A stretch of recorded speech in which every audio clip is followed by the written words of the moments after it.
sommes reconnaissants. Merci, Seigneur. Quand nous regardons à notre passé, Seigneur, et que je regarde à mon présent, je peux dire qu'il y a un Dieu qui veille sur sa parole. Nous sommes reconnaissants, Seigneur, pour la vie que tu nous as donnée, pour la santé que tu nous as donnée. Merci, oh Dieu, pour tout ce que tu es et pour tout ce que tu fais dans nos vies.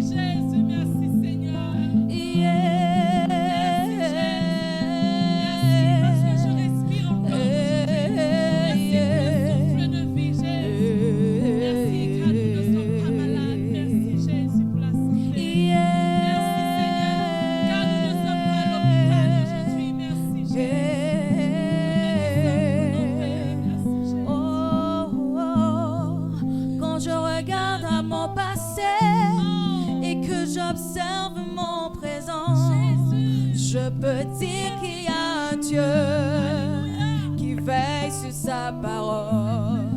Quand je regarde à mon passé et que j'observe mon présent, je peux dire qu'il y a un Dieu qui veille sur sa parole. Quand je regarde à mon passé et que j'observe mon présent, je peux dire qu'il y a un Dieu qui veille sur sa parole.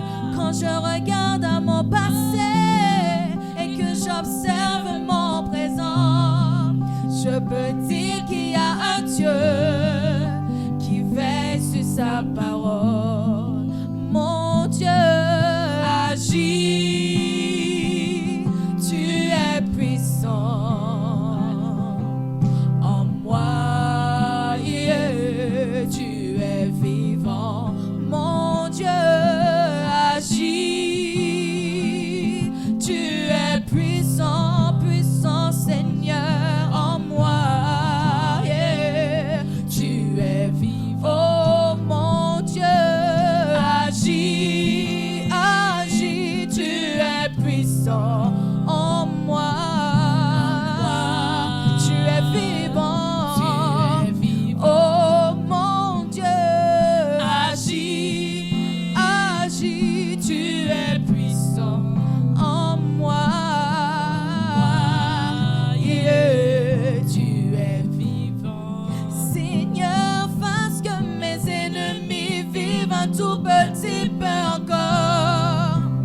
Juste le temps qu'ils voient ce que je vais devenir par toi.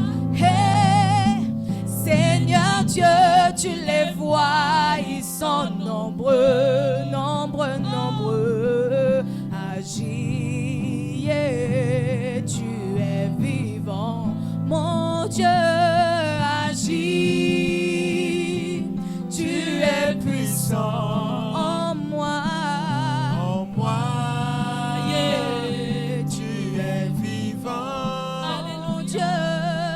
Agis, tu es puissant en moi, yeah, tu es vivant,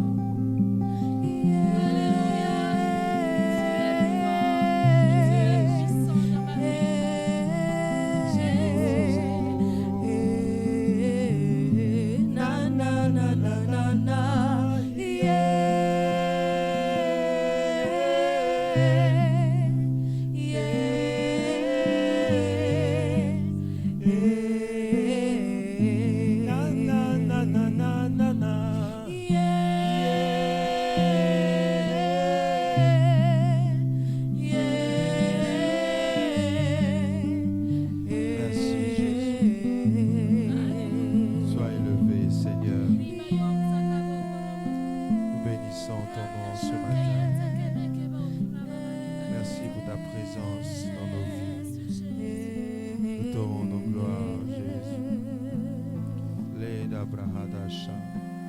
Londa baba baba santa rada bakinta shabadado sata lebrada kinta ba ase le javaha santoro dovo sata kaha lebrada shata kabayante lo sate linda da da da da shakata yaha.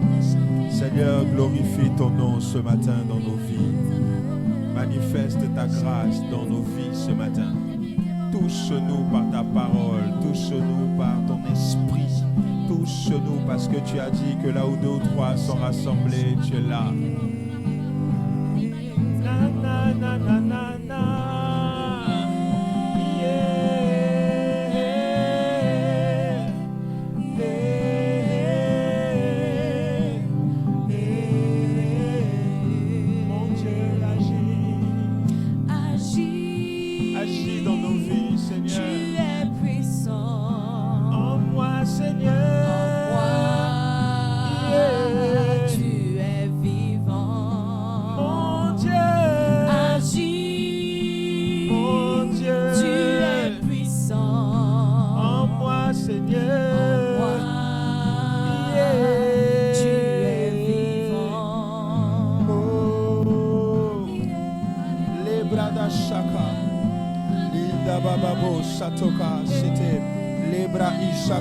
Jésus, Jésus, manifeste ta grâce, Seigneur, dans nos vies.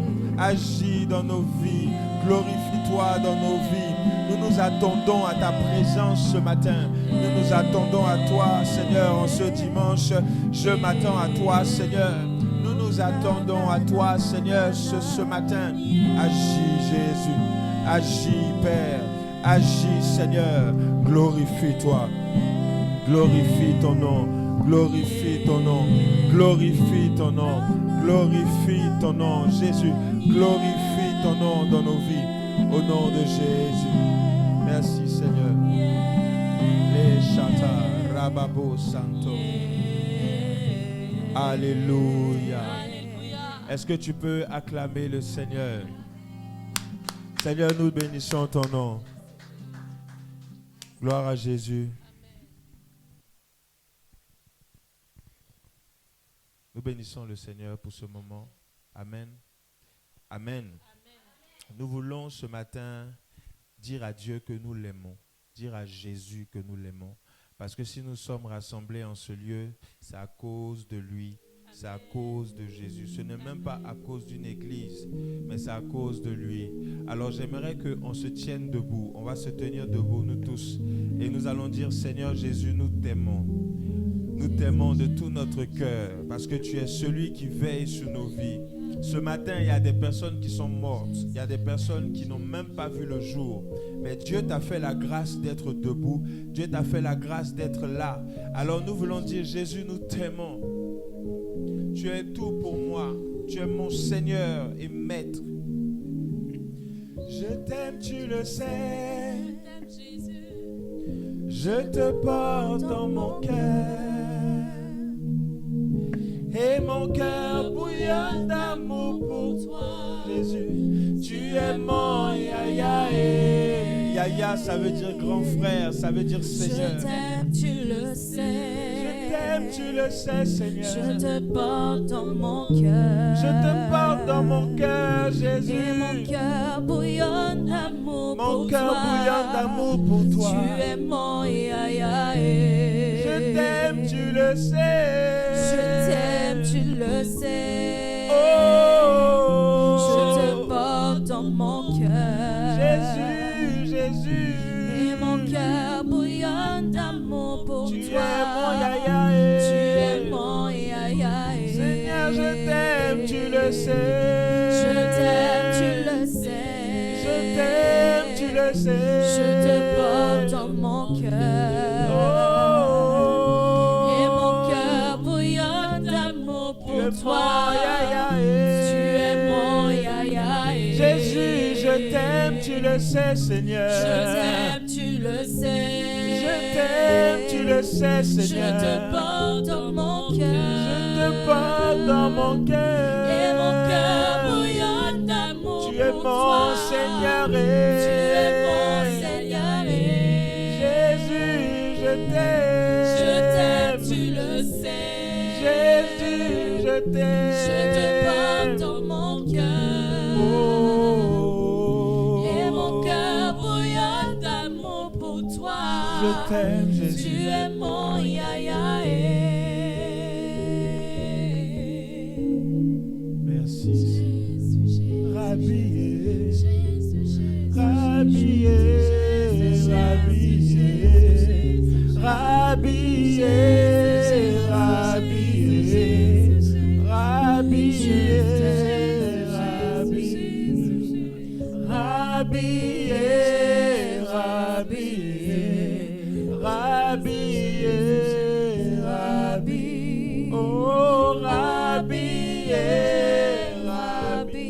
Ça veut dire maître.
Lorsque je regarde ce que tu fais dans nos vies, pendant que d'autres sont morts hier, pendant que d'autres sont morts ce matin, pendant que d'autres sont morts même maintenant, tu nous fais la grâce de respirer. La Bible déclare que le souffle de l'homme est dans tes mains comme une lampe. Seigneur, mais tu nous as fait la grâce d'avoir cette lampe toujours allumée. C'est une grâce ce matin et nous ne voulons pas partir de ce lieu sans t'élever, sans te rendre gloire, parce que tu es notre maître, tu es notre Dieu, tu es notre Seigneur. En dehors de toi, il n'y a personne d'autre.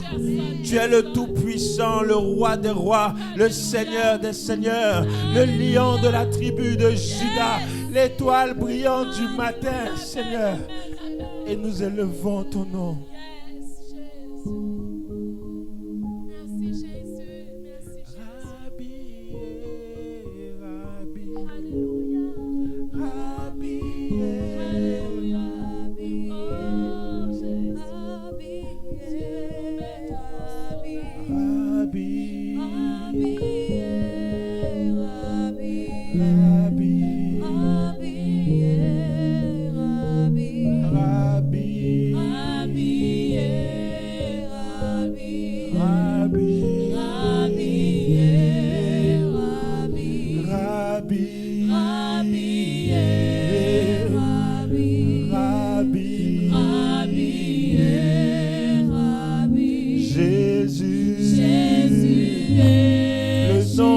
au-dessus de tout nom. Jésus est Jésus. Jésus. Jésus est Jésus.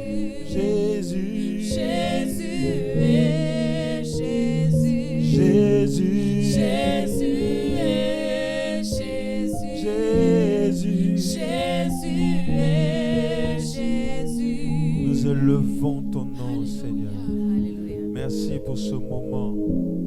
Merci pour ta présence. Merci pour ta main sur nos vies. Toi seul est Dieu. Toi seul est roi. Toi seul est Seigneur. Manifeste-toi encore ce matin. Au nom de Jésus. Amen. Est-ce que tu peux acclamer le Seigneur? Alléluia. Tu peux t'asseoir royalement.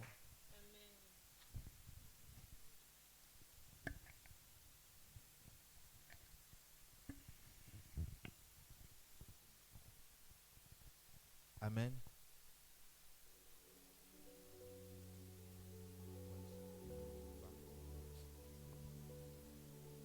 Non, plutôt.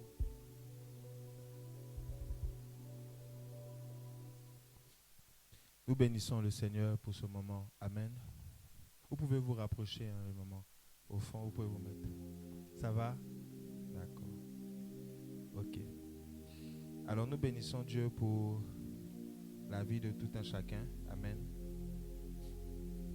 Vous savez, l'adoration, la Bible dit que Dieu siège dans la louange et dans l'adoration du peuple de Dieu.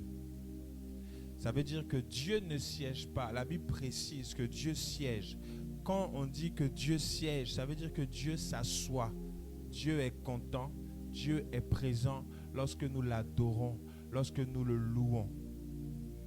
Amen. Et lorsque nous allons aller au ciel, la Bible dit que nous allons adorer Dieu pour l'éternité. Nous allons le célébrer pour l'éternité. Et si nous, sur la terre ici, nous n'arrivons pas à adorer, à élever le Seigneur, à élever Dieu, si nous n'arrivons pas à le faire, au ciel, ça va être compliqué. Amen. Donc j'aimerais nous exhorter, même à la maison, à avoir des temps de prière personnelle où tu élèves Dieu, où tu élèves Jésus, où tu es en train d'adorer le Seigneur.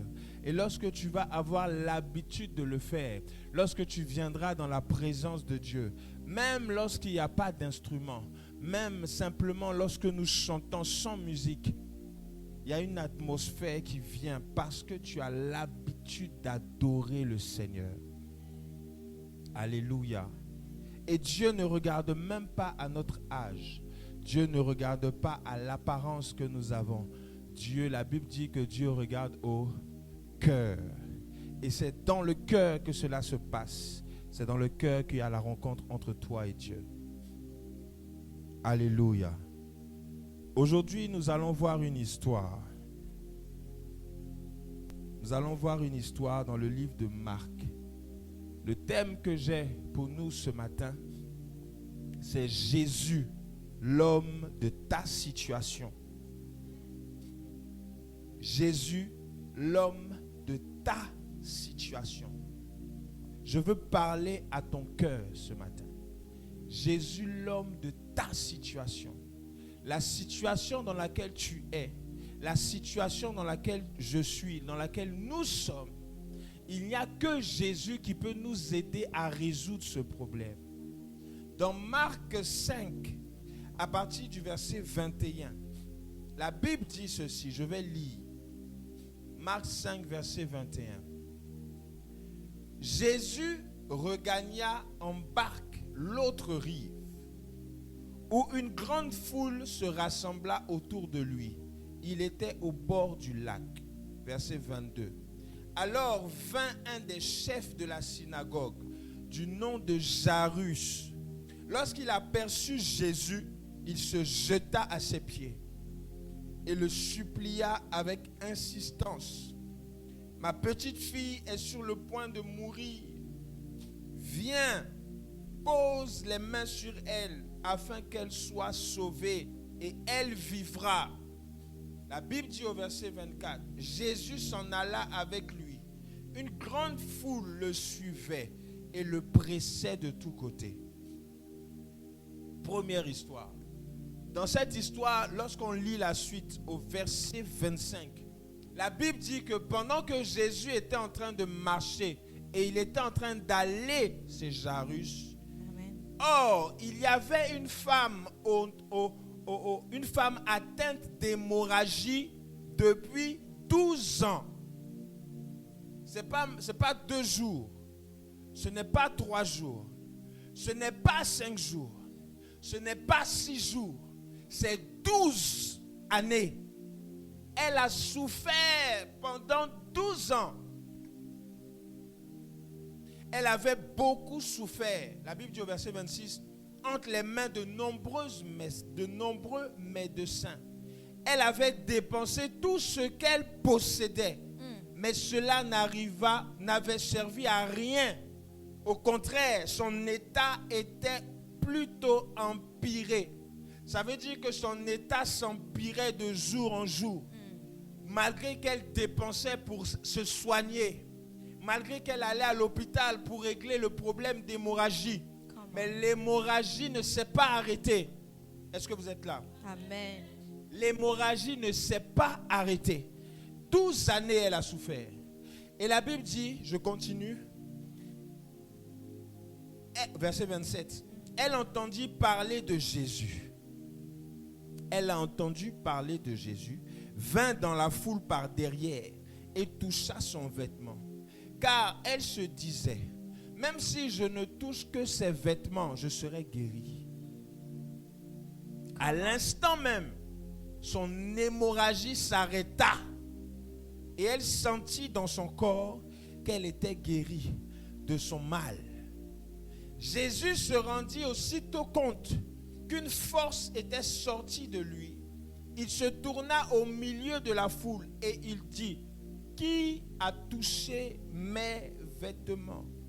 Ses disciples lui dirent, tu vois la foule qui te presse et tu dis, qui m'a touché? Et Jésus regardait autour de lui pour voir celle qui avait fait cela. La femme, effrayée et tremblant, sachant ce qui lui était arrivé, vint se jeter à ses pieds et lui dit toute la vérité. Alors, il lui dit, ma fille, ta foi t'a sauvée. Pars dans la paix et sois guérie de ton mal. Verset 35. Il parlait encore quand des gens arrivèrent de chez le chef de la synagogue. Et il lui dit, ta fille est morte. Pourquoi déranges-tu encore le maître? Verset 36. Dès qu'il entendit cette parole, Jésus dit au chef de la synagogue, n'aie pas peur, crois seulement. Amen. Verset 27. Et il ne laissa personne l'accompagner, sauf Pierre, Jacques et Jean, le frère de Jacques. Ils arrivèrent à la maison de Jairus, où Jésus vit du tumulte, des gens qui pleuraient et poussaient des grands cris. Il entra et leur dit, pourquoi faites-vous ce tumulte? Et pourquoi pleurez-vous? L'enfant n'est pas morte, mais elle dort. Il se moquait de lui. Or, il les fit tous sortir. Alors il les fit tous sortir, prit avec lui le père et la mère de l'enfant et ceux qui l'avaient accompagné. Et il entra là où l'enfant était. Il la prit par la main et lui dit, Talita Kumi, ce qui signifie, jeune fille, lève-toi, je te le dis. Aussitôt, la jeune fille se leva et se mit à marcher, car elle avait 12 ans. Ils furent aussitôt remplis d'un grand étonnement, eux tous qui étaient dans la maison. Verset 43, Jésus leur adressa de forts recommandements pour que personne ne le sache et demanda qu'on donne à manger à la jeune fille. Amen. Alléluia. Amen. Est-ce qu'on peut fermer ce côté? Ça m'éblouit. Amen. Amen.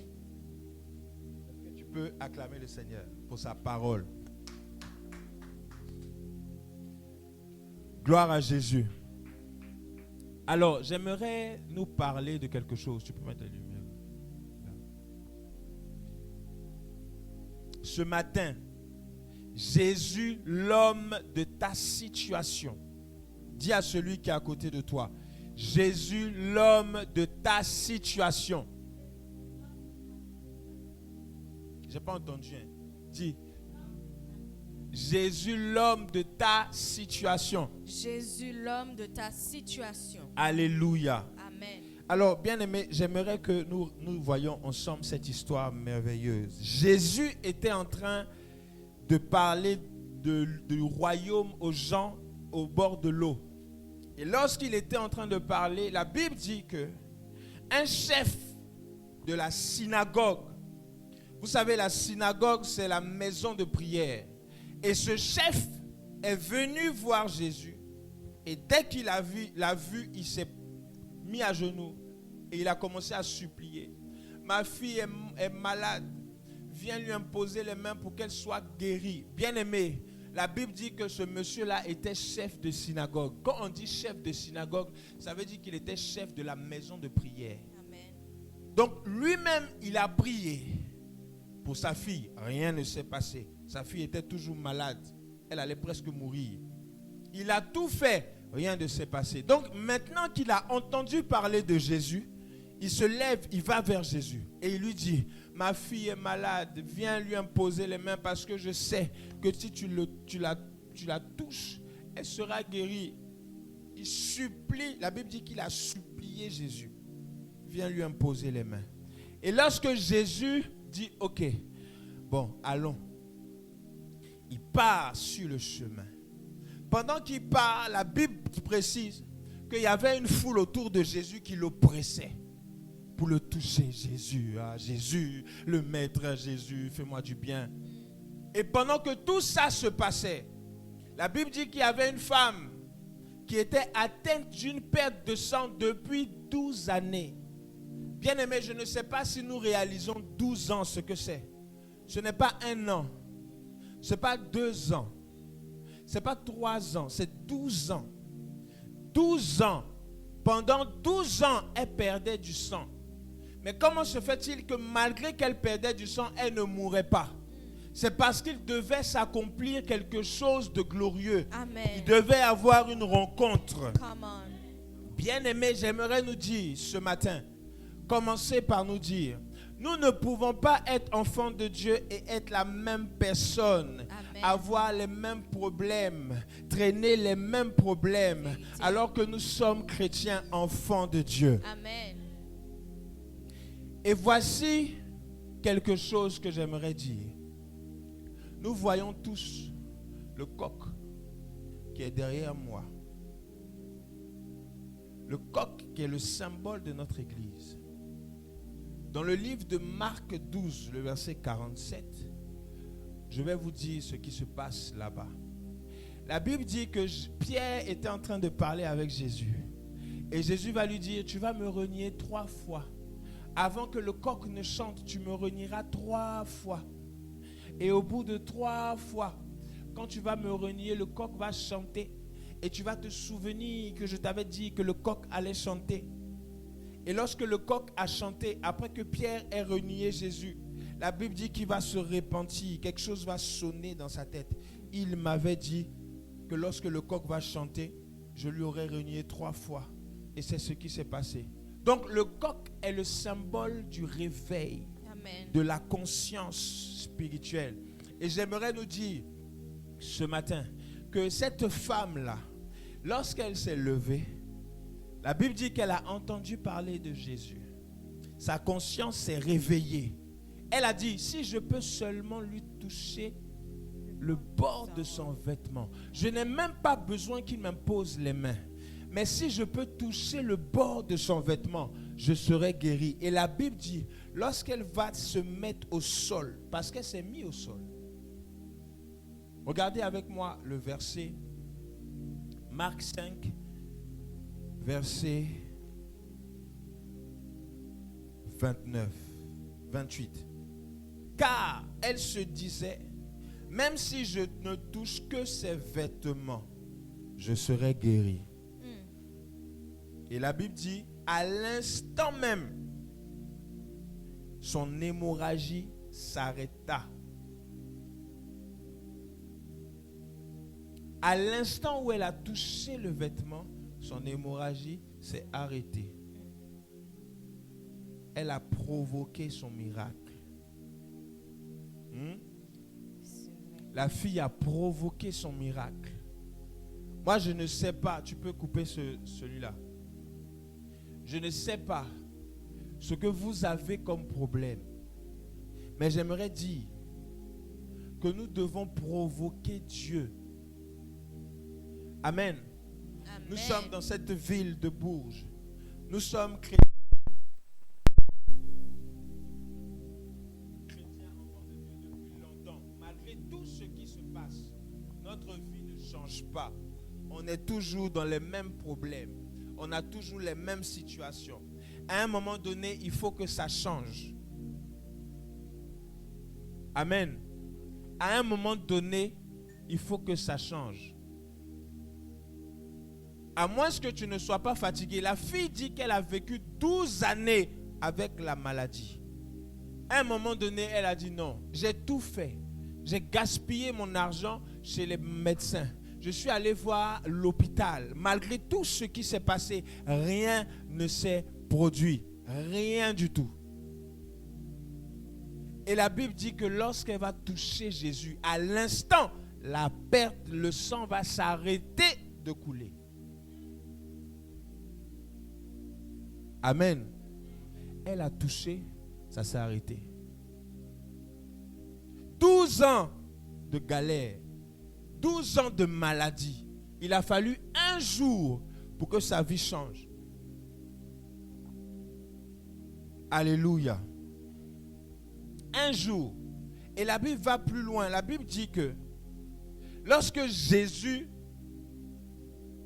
a touché Jésus, la Bible dit que Jésus s'est rendu compte que quelque chose l'avait quitté. Une force est sortie de Jésus pour le toucher, pour toucher la fille. Et Jésus s'est rendu compte de ça.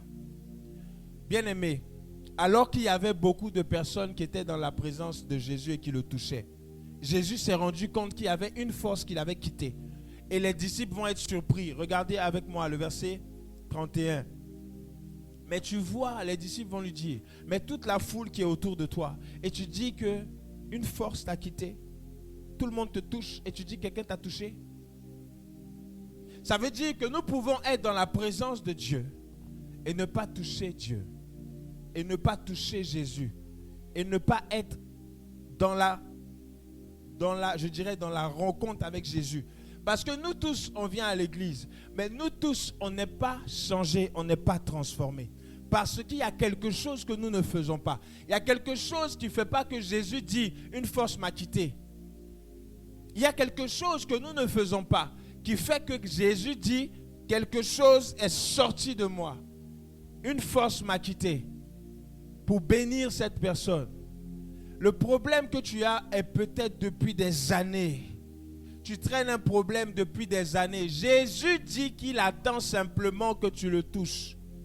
Mais malgré toutes les années que je fais à l'église, malgré tout ce que je fais dans la maison de Dieu, malgré tout ça, rien ne s'est passé. Il y a un problème. Il y a un problème. Ma vie ne peut pas être transformée si je ne touche pas Jésus. Comment toucher Jésus? Faire comme cette femme. Qu'est-ce qu'elle a fait? Elle s'est abaissée. Dans d'autres versions, on dit qu'elle a touché le bord de son vêtement. Ça veut dire qu'elle est allée en bas. Elle s'est abaissée, elle a rampé et puis elle est allée toucher le bord du vêtement de Jésus. Et nous, les enfants de Dieu, souvent, on ne fait pas ça. Être capable de s'humilier, de s'abaisser, de voir quelqu'un plus petit que nous nous enseigner, de voir quelqu'un plus petit que nous faire des choses et être capable de dire, prie pour moi. Je vois quelque chose que tu as, prie pour moi. Exposer son problème à quelqu'un que tu sais que cette personne, elle a quelque chose et Dieu peut me guérir par cette personne. C'est ce que cette femme a fait. Elle n'est pas allée voir les médecins. Elle a dit, Jésus, là, j'ai entendu parler de lui. Même si la Bible ne nous donne pas l'âge de cette personne. Mais je suis convaincu qu'elle avait plus de 30 ans. Parce que lorsqu'on dit qu'une femme a souffert pendant 12 ans, elle perdait du sang. Pendant 12 ans, elle perdait du sang. Le cycle menstruel des femmes, c'est combien? 3 semaines, 2 semaines. Une semaine. Une semaine. Normalement, ça s'arrête. Elle a fait 12 années, elle perd du sang seulement. Elle ne sait pas pourquoi. Mais il fallait qu'elle rencontre, qu'elle fasse quelque chose. Qu'elle se dise, je vais faire ça pour que Jésus puisse sentir que c'est moi et que j'ai besoin d'aide. Et lorsqu'elle a fait, la force a quitté Jésus, a touché Jésus. Alléluia. Et la Bible dit qu'elle a été effrayée parce que Jésus a dit, mais qui m'a touché? Lorsqu'elle s'est retournée, Jésus dit, va, ta foi t'a sauvé. Ta foi t'a sauvé. Dans d'autres versions, on dit, ta foi t'a guéri. À la suite, ta foi t'a guéri. Tu es guéri de ton mal. Parce que tu as fait quelque chose qui m'a touché. Et tu as fait sortir quelque chose de moi.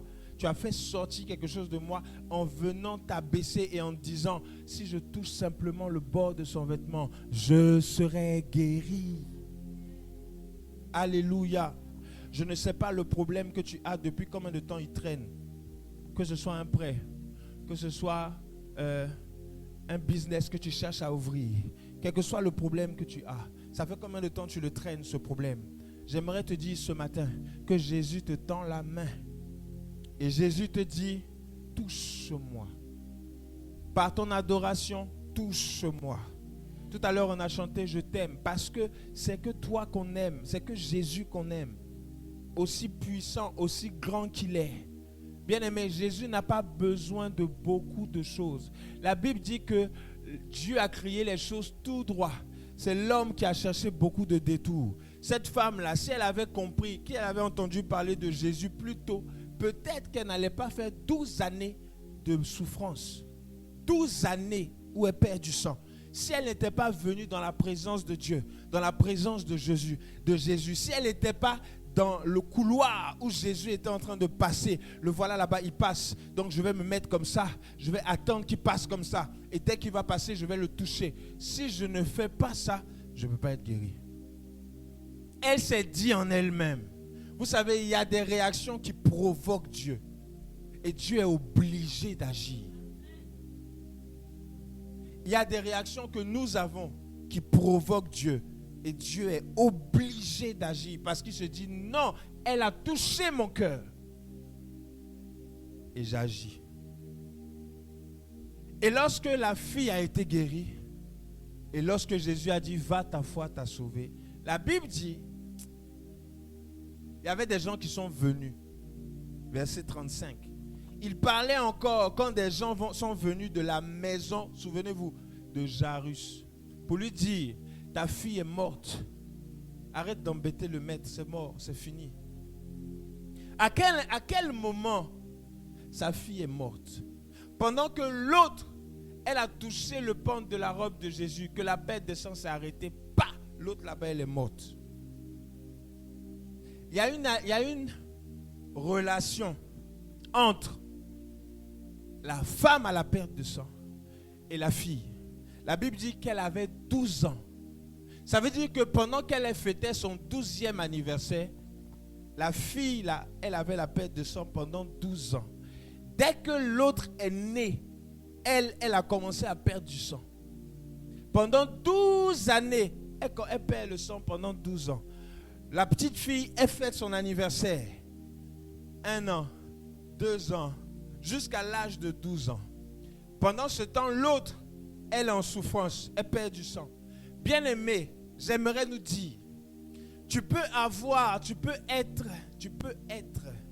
dans les problèmes. Tu peux avoir des problèmes spirituels. Tu peux avoir des problèmes mentaux. Tu peux avoir des troubles. Tu peux être malade pendant 12 ans, pendant des années. Mais le jour où tu vas décider, pendant que tu es malade, là, il y en a d'autres qui ne sont pas malades. Il y en a d'autres qui rigolent. Il y en a d'autres qui ont l'argent. Il y en a d'autres qui sont bien. Mais lorsque tu rencontres Jésus, Jésus tourne les choses. Est-ce que vous m'entendez? Jésus tourne les choses. Pendant que toi, tu étais en train de souffrir, l'autre était en train de rire, mais l'autre n'avait pas compris que Jésus pouvait la sauver. Si Jésus n'était pas arrivé chez Jairus, la fille allait mourir. Plus jamais elle allait revenir. Alléluia. Le problème que tu as, il n'y a que Jésus qui peut t'aider à le résoudre. Le problème que nous avons, il n'y a que Jésus qui peut nous aider à résoudre. Et les gens se sont moqués. Quand Jésus est arrivé chez Jairus, il dit non, il ne faut pas t'inquiéter. Vous savez, parfois on a des problèmes. Et les problèmes que nous avons, on les raconte aux gens. Et pendant qu'on les raconte aux gens, les gens rigolent de nous. Et les gens te disent, hein, tu penses que tu vas y arriver? Tu penses que tu vas y arriver? Tu penses que tu vas y arriver? Tu penses que tu vas être guéri de ton mal? Il ne faut pas te blaguer. Ça ne guérit pas. Ça ne se passe pas comme ça. La souffrance, la solitude dans laquelle tu es, tu vas rester comme ça. Et puis, ils se moquent de toi.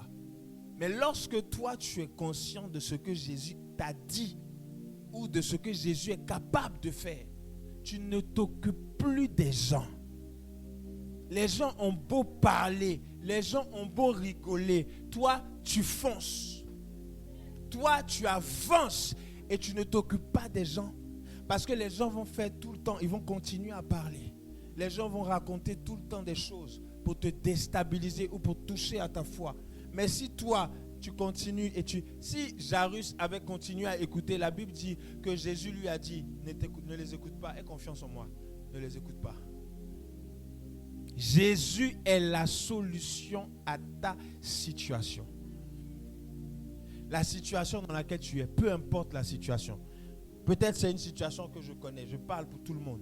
Que ce soit une situation que je connais ou une situation, même pour moi-même, hein, Jésus est le solutionneur de ta situation. Alléluia. Et la Bible dit qu'il est rentré chez Jairus. Il a vu les gens qui étaient en train de pleurer. Et il va leur dire, mais pourquoi tu pleures? Pourquoi vous pleurez? La fille n'est pas morte, elle dort. Jésus ne voit pas les choses comme nous. Jésus, il ne voit pas les choses comme nous. Pendant que nous, on voit la mort, Jésus voit l'endormissement. La personne est en train de dormir. Pendant que nous, on voit qu'on n'a plus de situation, il n'y a plus de solution, Jésus voit maintenant une solution à réaliser. Le potentiel ou la manière, ce que nous avons comme don ou comme talent ne peut pas être matérialisé sans Jésus. C'est impossible. À moins que tu ailles de l'autre côté. Parce que tous ceux qui sont de l'autre côté, eux, ils fructifient. Quand je parle de l'autre côté, du côté du diable, à moins que tu sois là-bas, eux, il n'y a pas de souci. Mais si tu es avec Jésus, Jésus ne trompe jamais ses enfants. Il attend juste de toi que tu le touches par quelque chose.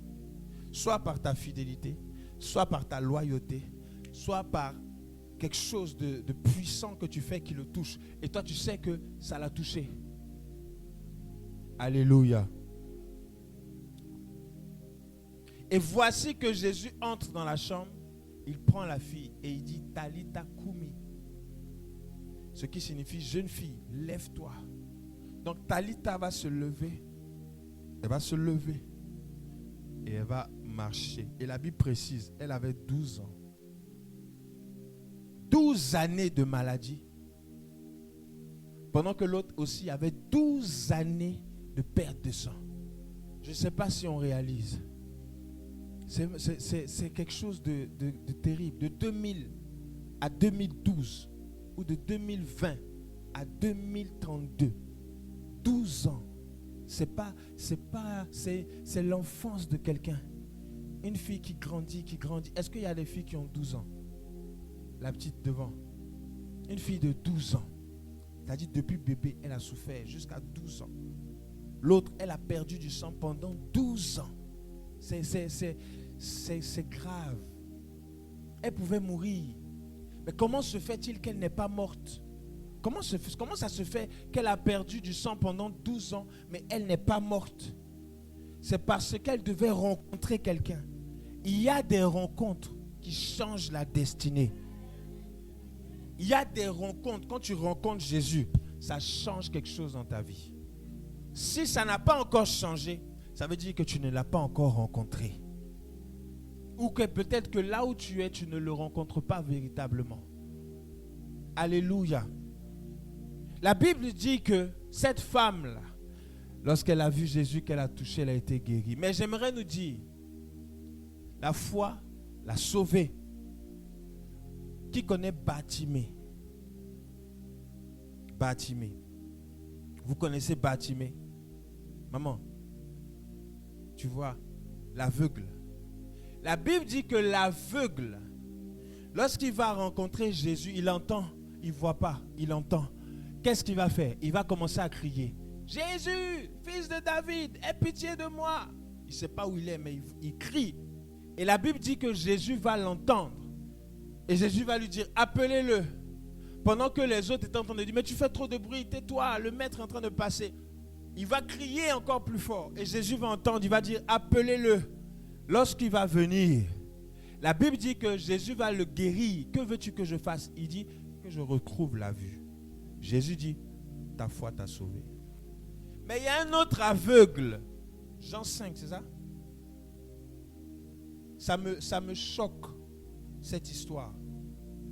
Il y a un autre aveugle qu'on appelle l'aveugle né. Si vous trouvez le passage, vous me dites. Lorsque cet aveugle rencontre Jésus, Jésus ne lui dit pas ta foi t'a sauvé. L'aveugle né.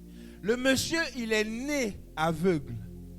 Depuis bébé, il est né aveugle. Il ne voit pas. Et Jésus lui dit, fiston, tu ne vois pas. Il dit non, je ne vois pas.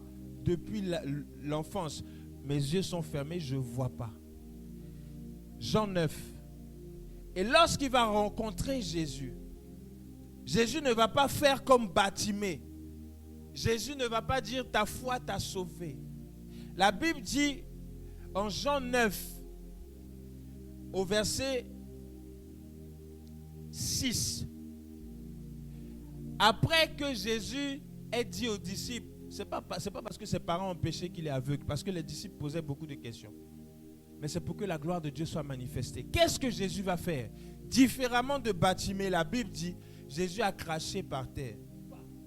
Il a pris la boue qu'il a fait avec son crachat et il a mis sur les yeux de l'aveugle. La Bible dit, et il va dire à l'aveugle, va te laver dans la Loire. Dans la Bible, on dit dans le Siloé, mais j'actualise à notre époque. Il crache par terre, il fait du sable et il met sur les yeux de l'aveugle et il lui dit, va te laver dans l'eau qui est là-bas, qu'on appelle Siloé. L'aveugle va. Il a dit d'aller me laver dans l'eau qui s'appelle Siloé. Qui peut m'emmener à Siloé? Qui peut m'emmener à Siloé? Donc on le prend, on l'emmène à Siloé. Il arrive, il prend l'eau, il fait comme ça. Dès qu'il a fait ça, il a vu. L'autre aveugle, il n'a pas fait ça. L'autre aveugle, il lui a dit, ta foi t'a sauvé. Ça veut dire qu'en fonction de ta situation, il y a une solution qui peut être différente. L'autre aveugle, on a dit, ta foi t'a sauvé. La fille à la perte de sang, elle a touché Jésus. Jésus n'a même pas prié pour elle. Elle a juste touché. Elle a été guérie. Mais l'autre aveugle, la Bible dit que Jésus a craché. Il a fait ça. Il lui a dit, va te laver. Lui-même, l'aveugle, il s'est débrouillé pour aller à Siloé. Jésus ne l'a pas accompagné. Hein? Il a lavé ses yeux et il a commencé à voir. Derrière chaque problème que nous avons, il y a une histoire. Et c'est l'une de nos visions ici à la MRI. Derrière chaque problème, il y a une histoire. Souvent, le jeûne et la prière ne suffisent pas pour régler le problème que tu as. Souvent, il faut parler à la terre. Souvent, il faut lever les yeux et puis Dieu te dit, regarde le ciel et puis dis ça.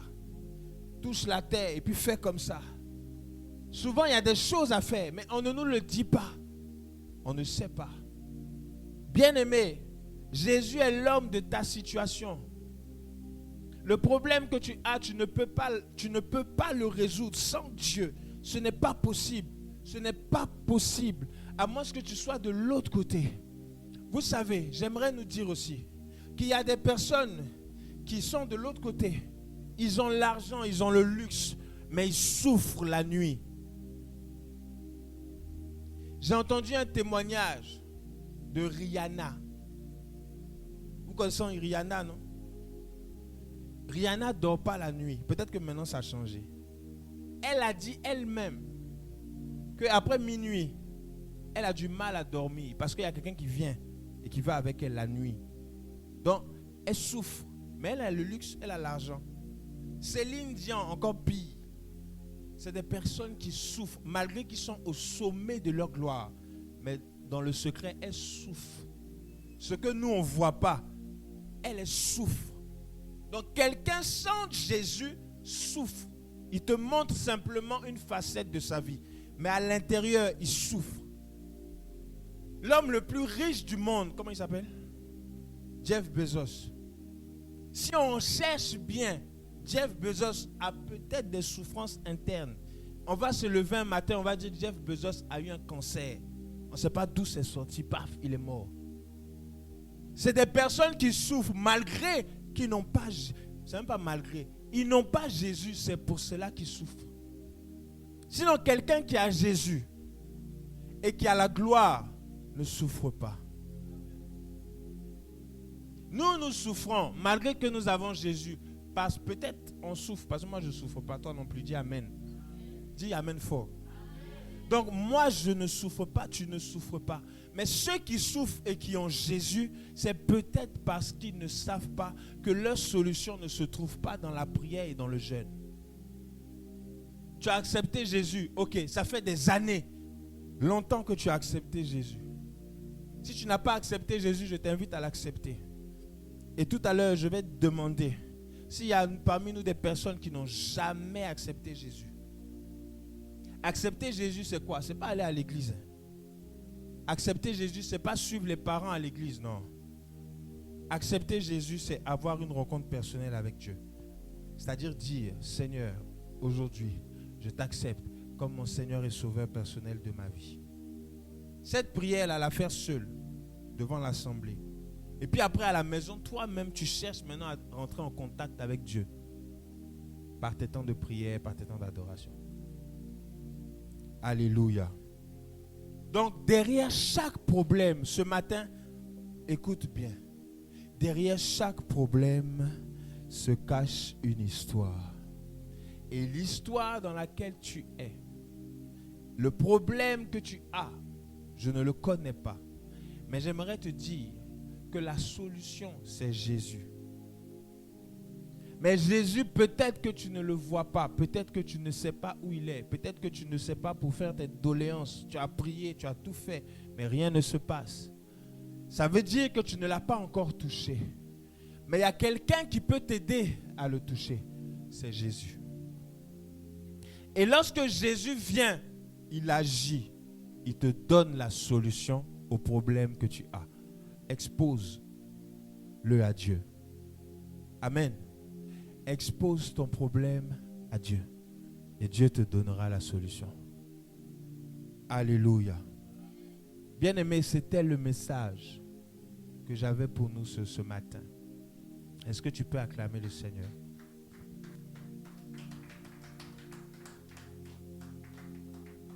Je termine avec un passage.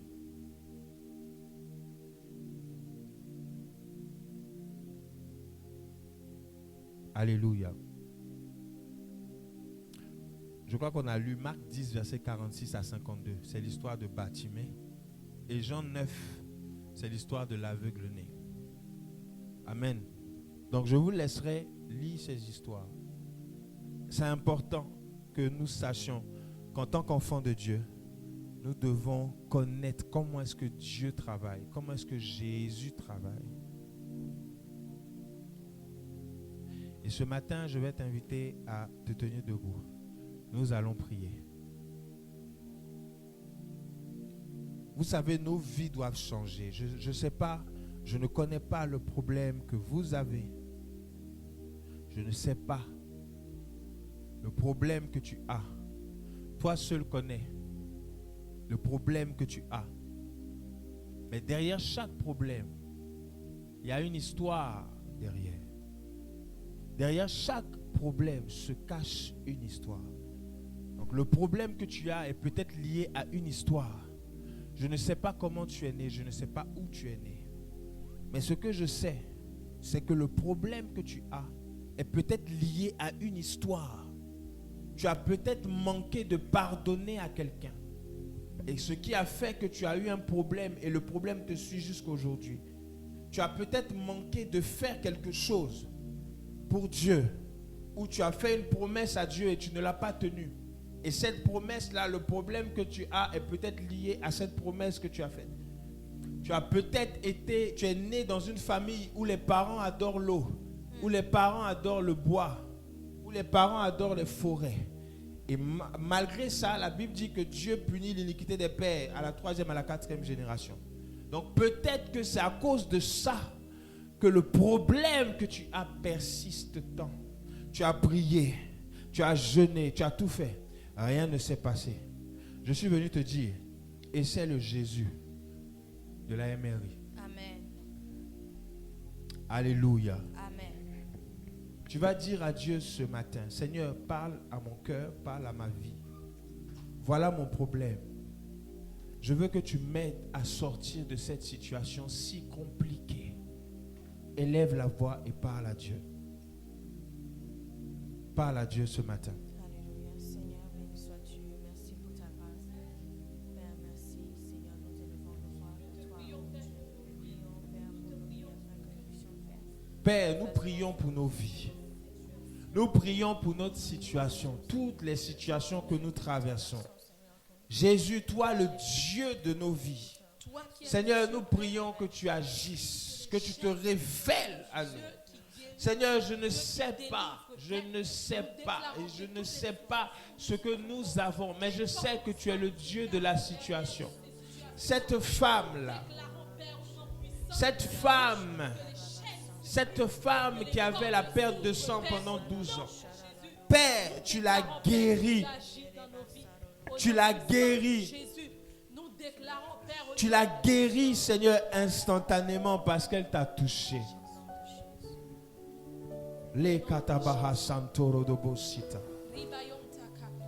Bien-aimé, prie le Seigneur. Tu cherches peut-être un travail, tu cherches peut-être un boulot. C'est l'occasion de prier. Tu veux que Dieu améliore ta situation. C'est l'occasion de prier. Seigneur, change nos vies, change nos cœurs, change nos situations. Nous sommes fatigués de voir que les choses n'avancent pas. Nous sommes fatigués de voir que les choses n'avancent pas. Seigneur, change notre situation. Seigneur, change notre situation. Seigneur, change notre situation. Nous crions à toi en ce matin. Manifeste-toi. Tu l'as fait pour l'aveugle Bartimée. Tu l'as fait pour l'aveugle né. Tu l'as fait, Seigneur, pour les différentes personnes qui étaient là, présentes ce jour-là. Toutes les personnes dans la parole de Dieu qui t'ont rencontré, leur vie a été transformée. Notre vie ne peut pas rester pareille, c'est impossible. Seigneur, manifeste-toi. Lebrada Shantoro de Bokinta. Le Kabasatara da Baha Santo. Peledeka Satoro de Bosanta Baha. Shadarado Sekete Yabaha Santo. Le Braille de Shata Kabaya. Le Kasotoro de Bokinta. Seigneur, agis dans nos vies. Père, manifeste ta grâce. Seigneur, manifeste-toi au nom de Jésus. Nous te bénissons et nous te rendons gloire. Que nos vies soient transformées. Que notre vie change. Au nom de Jésus. Les brada shata kabaha santo. Les katabaha santo rodobokinta. Shabadados kantabaha. Bien-aimé, tu vas prier avec moi. Tu vas répéter après moi. Tu vas dire, Seigneur Jésus, Seigneur Jésus, me voici ce matin, sans force et sans pouvoir. J'ai besoin de toi. Dis, j'ai besoin de toi. Change ma vie. Change ma situation. Cette situation qui dure depuis des années. Cette situation qui perdure. Seigneur, manifeste-toi. Au nom de Jésus. Seigneur, manifeste-toi. Au nom de Jésus. Père, agis. Voici ma situation. Je la dépose à tes pieds. Seigneur, agis. Voici ma situation. Je la dépose à tes pieds. Tu l'as fait pour cette femme à la perte de sang depuis 12 ans. Seigneur, Seigneur, je suis fatigué. Je suis fatigué de ma situation. Je suis fatigué de souffrir. Je suis fatigué de souffrir. Je suis fatigué de subir les mêmes problèmes, les mêmes situations. Je suis fatigué de souffrir de la sorte. Je t'ai accepté. Tu es mon Seigneur. Tu es mon Dieu. Cette situation, elle ne peut pas perdurer. Seigneur, agis. Je suis là. Je te cherche. Je suis venu ce matin pour te chercher. Seigneur, agis dans ma vie, dans ma famille, dans la vie de mes enfants. Seigneur, agis, que la situation change. Au nom de Jésus.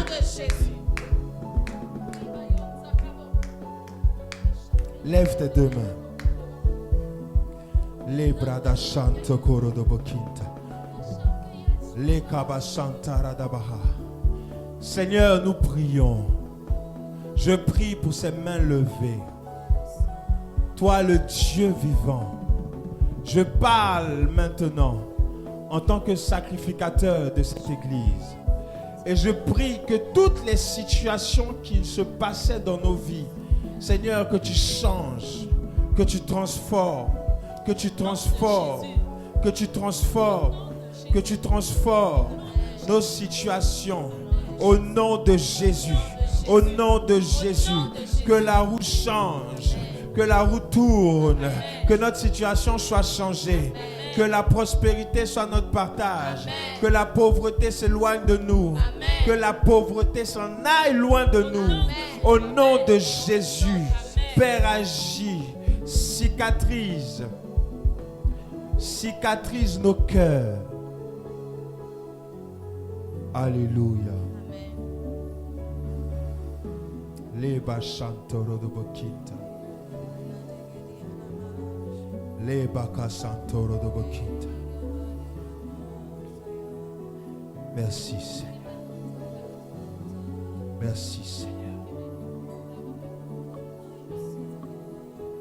Merci Jésus.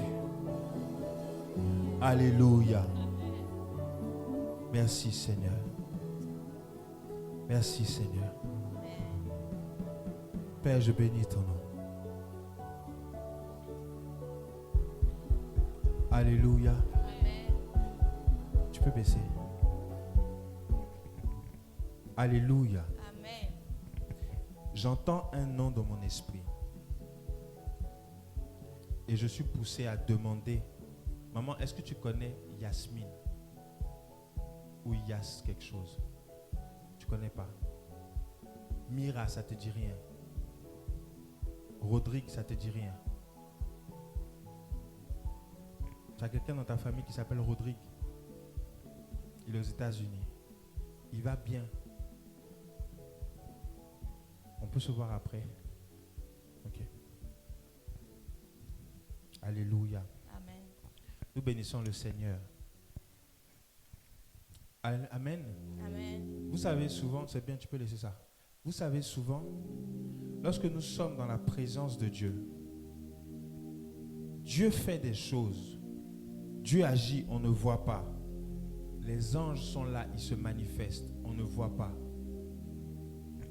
Mais lorsque Dieu veut apporter la solution à un problème, Dieu peut donner le nom de quelqu'un. Ou Dieu peut donner l'histoire d'une personne. Ou comment est-ce que ça va se passer. Par qui est-ce que cette personne va passer. Alléluia. Amen. On va se voir un moment tout à l'heure.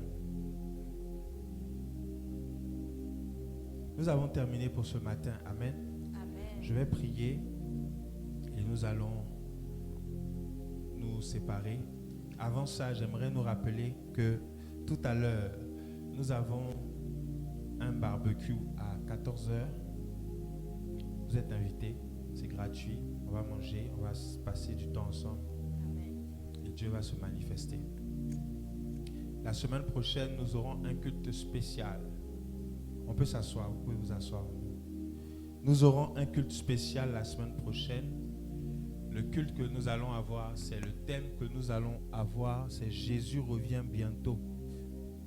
Jésus revient bientôt. Et nous allons en parler la semaine prochaine, dimanche prochain. Alléluia.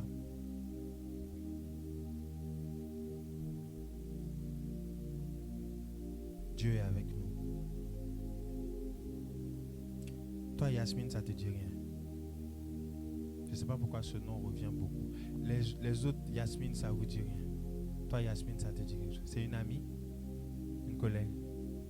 Tu es en contact avec elle encore? Non. Ok. Amen. On va prier pour la fin. On va se tenir debout, on va prier pour la fin. Avant ça, je vous invite, j'ai oublié, vous pouvez faire vos offrandes. Pour ceux qui ont leurs offrandes, vous pouvez apporter votre offrande. Et Dieu va nous faire du bien. Je pense que nous sommes arrivés à un stade où nous allons dépasser Bethel. Amen. On va sortir, on est en train de sortir de Bethel. Je parle pour ceux vous qui êtes avec moi aussi. On est en train de sortir de Bethel doucement, doucement. Dieu va se glorifier. Est-ce qu'il y a des malades parmi nous? Est-ce qu'il y a des personnes qui sont malades? Personne n'est malade, tout le monde va bien? Ça va, gloire à Jésus. Amen. Ok. On va se tenir debout, je vais prier pour la fin.